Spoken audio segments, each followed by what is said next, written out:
What's going on, family? This is Scrapbook Boxing, Museum of the Forgotten Fisticuffs series. I would like to go down a linear line with you in the heavyweight division because I would like to talk to you about a fight that should have taken place between 1924 and 1926. See, John O'Sullivan beat Patty Ryan in 9 rounds in Mississippi, February 7th, 1882, and he would lay claim as heavyweight champion. But then a fighter by the name of J. Kilrain would fight Jim Smith in 1887. And after defeating Jim Smith, he would be handed a Police Gazette belt and considered heavyweight champion.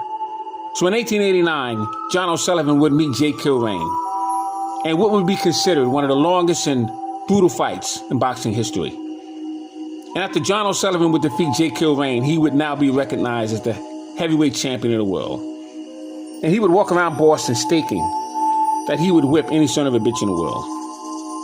But on September 7th, 1892, New Orleans, Louisiana, James J. Corbett, who was a bank teller, would meet up with John O'Sullivan.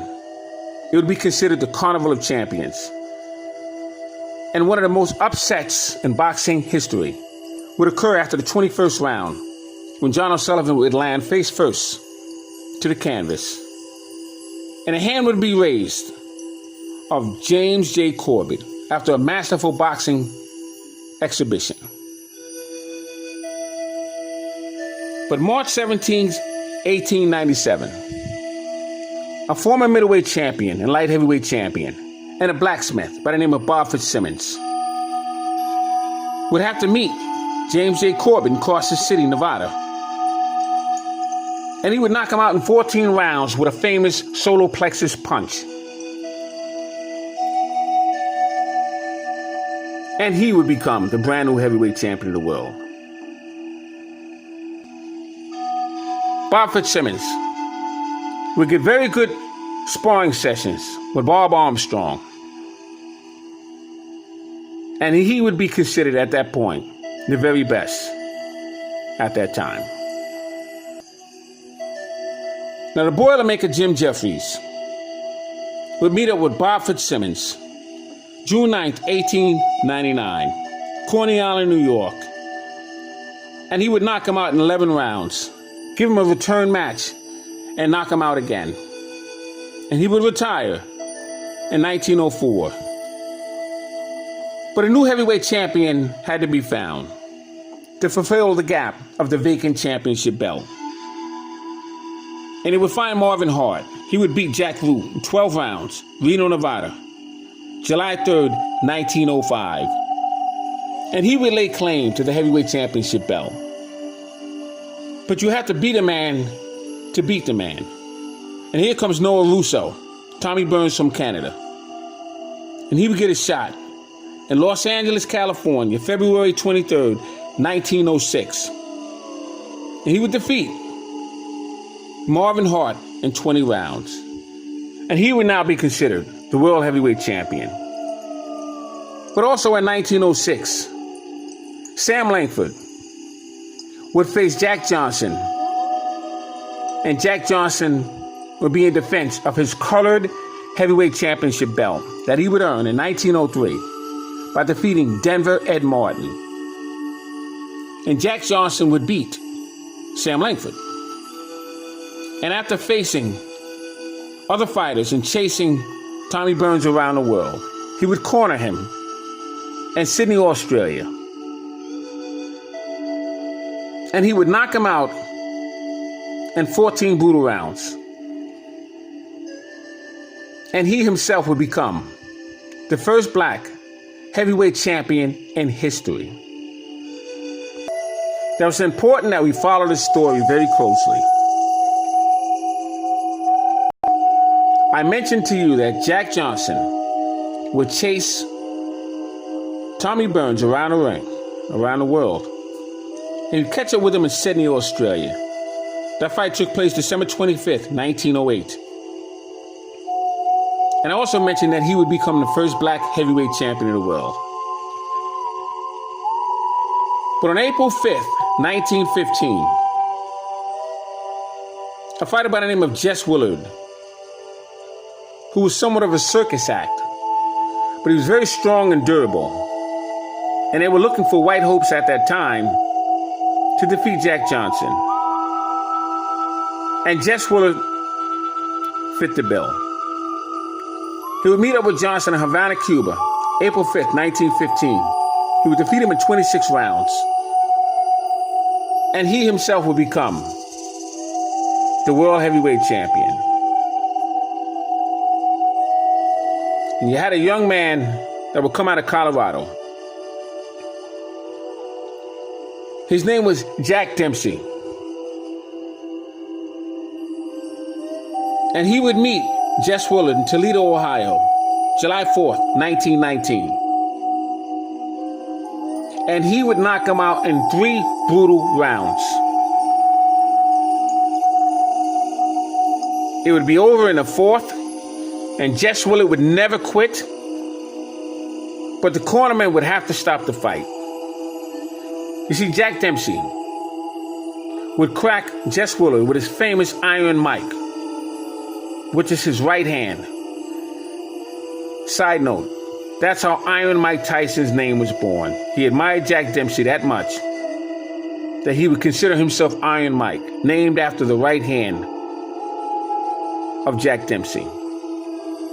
And that Iron Mike of Jack Dempsey would crack Jess Willard's jaw in 2 pieces, break his right eye socket, crack 4 ribs, half a dozen teeth would be knocked out of Jess Willard's face. And Jess Willard would never be the same again. And after that 1919 bout, a fighter by the name of Kid Norfolk had pled and screamed for an opportunity that was offered. In 1918, Kid Norfolk's manager would write a letter to Jack Dempsey asking for an opportunity in 1918. The opportunity was denied. And after that fight in 1919, Kid Norfolk wanted him even more. So Jess Willard would be knocked out in brutal fashion.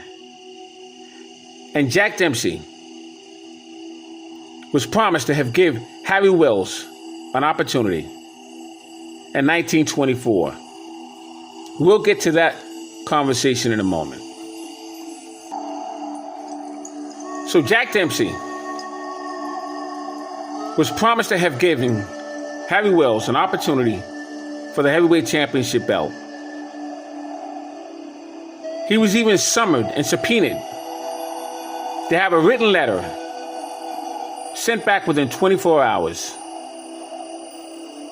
Now, he originally signed that contract,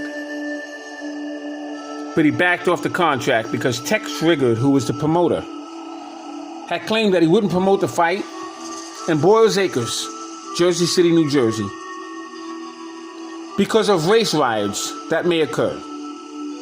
See, in 1910, Jack Johnson would knock out in 15 rounds in brutal fashion of the Boilermaker, Jim Jeffries. And Jim Corbett would have to come into the rescue. It would be the first time that the Boilermaker, Jim Jeffries, would be knocked out. Now, he did come out off of his alfalfa farm, and he lost 100 pounds, but he was knocked out. And the world didn't take that well. Little black boys were being beaten half to death and lynching and hanging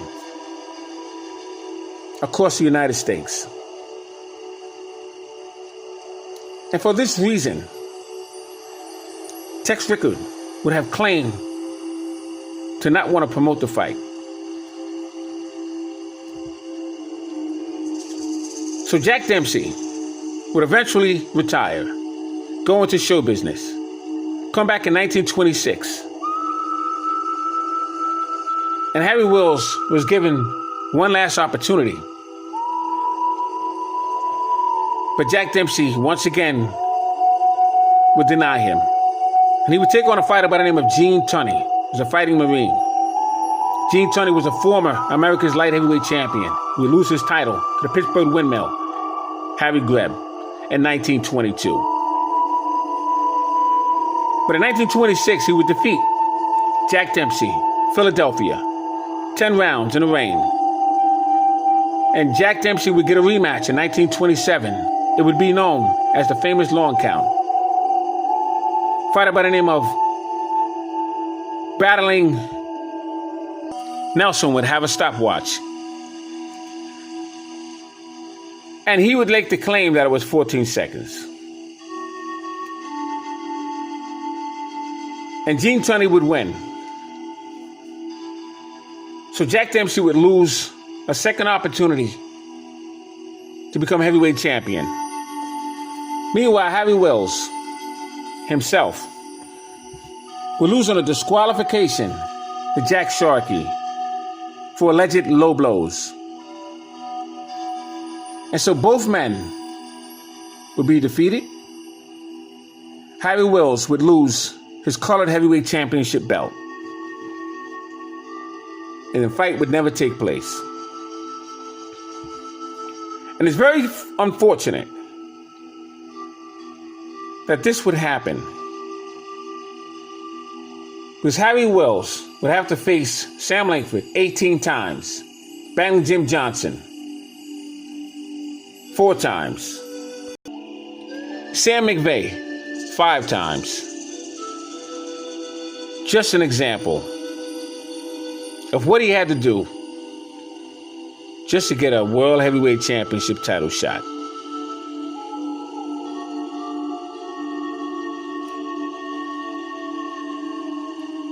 So meanwhile, Gene Tunney would relinquish the belt in 1928 after fighting Tom Heaney of New Zealand. So the belt was vacated and they would start a tournament. And Tommy Loughran, Jack Sharkey, Max Schmeling, and others were given an opportunity to fight for that crown. And Max Schmeling would defeat Jack Sharkey on a foul, 14 rounds, New York, June 12th, 1930. But Jack Sharkey would get an opportunity to get a second go of Max Schmeling. 15 rounds, New York, June 21st, 1932. He would become a heavyweight champion of the world. His name was the Boston Gob. And he would be meeting a tall Italian with 20-inch foot, so big that you can fit in a violin case. He would meet him in New York, June 28th, 1933. And he would defeat Jack Sharkey by knocking him out in 6 rounds. And Primo Carnera would become the heavyweight champion of the world. Now after Jack Dempsey, the money was not being made in the boxing anymore. Drawing cards were not what they used to be. So Max Baer would wind up fighting Primo Carnera, New York City, June 14th, 1934. He had one of the hardest right hands in boxing history. And for 11 rounds, there would be 11 knockdowns between both men. And Max Baer would become the brand new heavyweight champion of the world. Now on that undercard, you had Corn Griffith and Jim Braddock. Jim Braddock was known as a Cinderella man because he went from rags to riches. You also had on that undercard Sammy Fuller and young Peter Jackson. But Jim Braddock would get an opportunity to face Max Baer, and he would defeat him in 15 rounds, New York, June 13th, 1935. Meanwhile, Joe Louis, the Brown Bomber, would take on Primo Carnera and Max Baer in 35 and knock them both out. Carnera in 6 and Baer in 4. So Joe Louis would be in line to get an opportunity to face Jim Braddock. In 1936, he was knocked out by Max Schmeling and 12 brutal rounds. 37 right hands landed.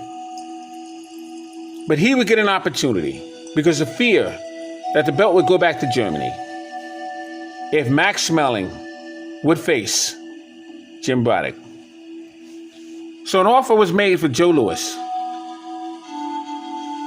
to give Jim Braddock 10% of his earnings for the remainder of his career. It's supposed to be 10 years, but it wound up being the remainder of his career. And Joe Louis would accept, and he would meet Jim Braddock, Comiskey Park, Chicago, Illinois, June 22nd, 1937. And he would knock out Jim Braddock in 8 devastating rounds. Beautiful combination. And he would become the second black heavyweight champion in boxing history.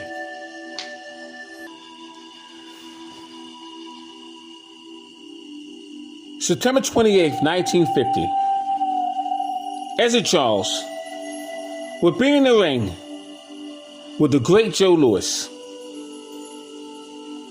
for 15 rounds, New York's Yankee Stadium. Because in 1949, when Joe Louis would vacate his crown, Ezzard Charles and Joe Walcott would get it on. And Ezzard Charles would defeat Walcott. And he would hold the NBA version of the heavyweight championship strap. But everyone told Ezzard Charles that he would never be champion until he defeated Joe Louis. He had broken the lineal line. So the opportunity, after several letters and visits with Jim Norris, Joe Louis would come out of retirement and meet Ezzard Charles in Yankee Stadium. And Ezzard Charles would defeat Joe Louis, bloodying his nose. And he would now be considered the world heavyweight champion. It's amazing because Ezzard Charles, who began his boxing career in 1940, was an all-star amateur. He was 42-0, won most of the titles in the amateurs divisions. And he would go to middleweight, light heavyweight, and he would stop at the heavyweight division. And he finally got his opportunity.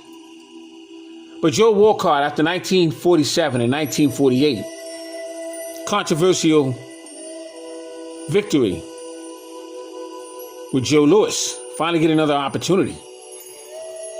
And in 1951, July 18th to be exact, he would knock out Ezzard Charles with a bodacious left hook, send him doing a backflip across the ring. Pittsburgh, Pennsylvania. 7 unbelievable rounds. 1952. The Brockton blockbuster, Rocky Marciano, would knock out Jersey Joe Walcott in one of the most well-timed right hands in boxing history. And he himself would now become the heavyweight champion of the world. Now, in 1955, Rocky Marciano would end his career when he would be in the ring with Archie Moore, the old mongoose. And he would stop him after being dropped in the first round himself. He would stop Archie Moore in the 9th round. And he would hang up the gloves in 1956. So he would appoint, along with Jim Norris, Floyd Patterson, who was ranked number 1 in the light heavyweight division, and Archie Moore to fight for his crown.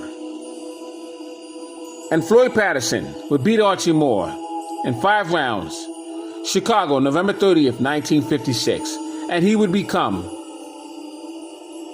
the youngest heavyweight champion in boxing history. Ingemar Johansson would defeat Floyd Patterson in 3 rounds, New York, June 26, 1959. But Floyd Patterson would get an opportunity for redemption, and he would face Ingemar Johansson and knock him out in 5 rounds, New York, June 20th, 1960. And he would be the only heavyweight champion to regain his title. as well as being the youngest at the age of 21. Floyd Patterson would be knocked out in one brutal round against Charles Sonny Liston. And Floyd Patterson would get a rematch and be knocked out in one round once again. Cassius Clay Muhammad Ali would retire Sonny Liston after 7 rounds at Miami Beach. These men would become heavyweight champion of the world.